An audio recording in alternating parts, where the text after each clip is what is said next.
warahmatullahi wabarakatuh. Saya Putri Wahyunisi, NPM 242220211 dari Prodi Pendidikan Guru Sekolah Dasar Fakultas Ilmu Sosial dan Humaniora, kelas 5G. Tugas ini merupakan tugas kedua dari mata kuliah pendidikan kelas rangkap yang diampu oleh Bapak Tio Gusti Satria, Magister Pendidikan.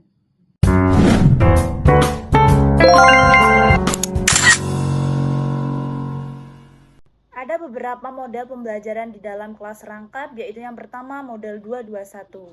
Pada kegiatan pendahuluan ini, guru memberikan pengantar kurang lebih 10 menit guna dalam memberikan langkah-langkah pembelajaran yang tertuju pada kelas 5 dan 6.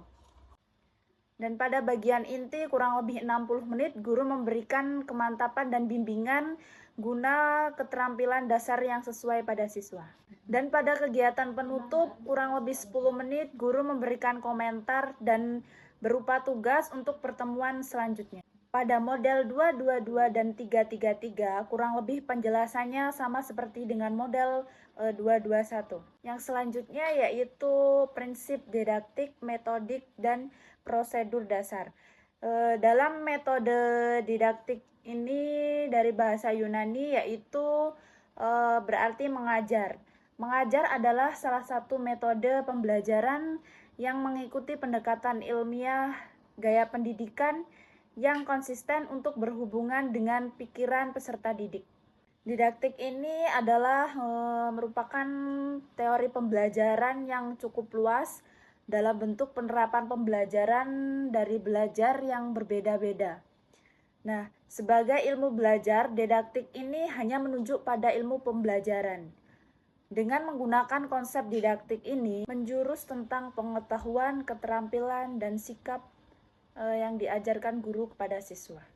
Prinsip-prinsip didaktik dan metodik ini adalah unit pembelajaran di dalam kelas rangkap yang relevan sehingga membentuk suatu sistem keterampilan prosedural pembelajaran, khususnya berkenaan dengan membuka dan menutup pembelajaran, mendorong belajar aktif dan mandiri yang mengelola pada pendidikan kelas rangkap. Selanjutnya yaitu membuka dan menutup pelajaran. Pada bagian membuka pelajaran yaitu memiliki dua sisi, baik itu sisi keilmuan maupun sisi kiat seni.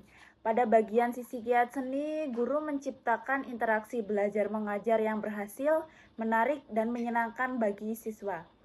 Sedangkan dari sisi keilmuan berkenaan dengan penalaran guru mengenai apa, mengapa, dan bagaimana membelajarkan murid saat proses pembelajaran. Dalam hal ini mencangkup pengetahuan, keterampilan, serta intelektual guru yang memadai. Hal ini berarti bahwa mengajar itu harus dapat diwujudkan dalam praktik dengan baik, dengan cara mengajar pun dilandasi oleh prinsip-prinsip keilmuan mengajar, meskipun kenyataannya di lapangan juga tergantung dengan kualitas kepribadian seorang guru.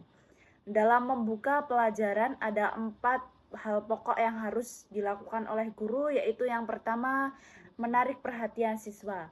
Yang kedua, menimbulkan motivasi belajar. Yang ketiga, memberi acuan belajar. Dan yang keempat, membuat kaitan dengan materi. Sedangkan pada bagian menutup pelajaran, untuk menutup pelajaran sebaiknya dilakukan secara bersama-sama, di mana semua murid dari kelas yang dirangkap hadir dalam satu ruangan atau satu tempat. Ada 3 kegiatan yang akan dilakukan, yaitu yang pertama meninjau kembali, yang kedua mengadakan evaluasi pengawasan murid, dan yang ketiga memberikan tindak lanjut. Dan yang terakhir yaitu belajar mandiri dan aktif, di mana belajar mandiri adalah proses memperoleh pengetahuan, sikap, keterampilan, serta kebiasaan belajar melalui pemanfaatan rangsangan dari diri murid untuk membangkitkan kemampuan belajar secara optimal.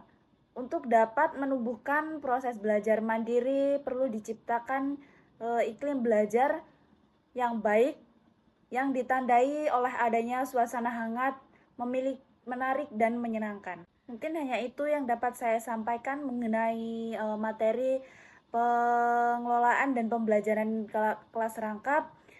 Kurang dan lebihnya saya mohon maaf. Saya akhiri. Wassalamualaikum warahmatullahi wabarakatuh.